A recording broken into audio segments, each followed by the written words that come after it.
A Marghera sono stati 13 carri e 8 gruppi ad animare il carnevale.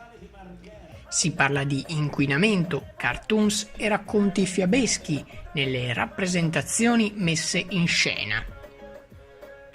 I carri sfilano lungo le vie alberate con le gru del porto in secondo piano.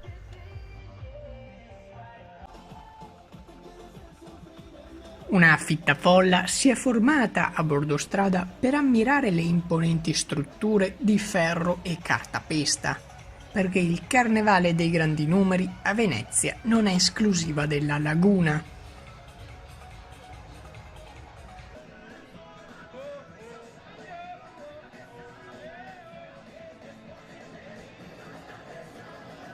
Come ogni anno, grande lo sforzo per la sicurezza con le strade chiuse già da luna e il dispiegamento di polizia, carabinieri, finanza, vigili urbani, protezione civile e steward.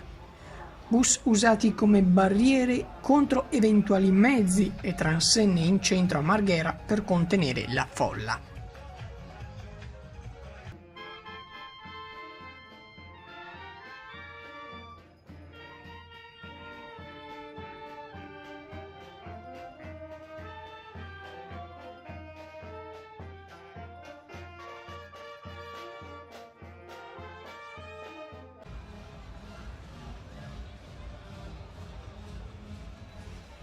Replica su Premium 1 mercoledì alle 13, mentre una sintesi lunga vi aspetterà dallo stesso giorno sul nostro account di YouTube. Sfishambar Channel News, Marghera.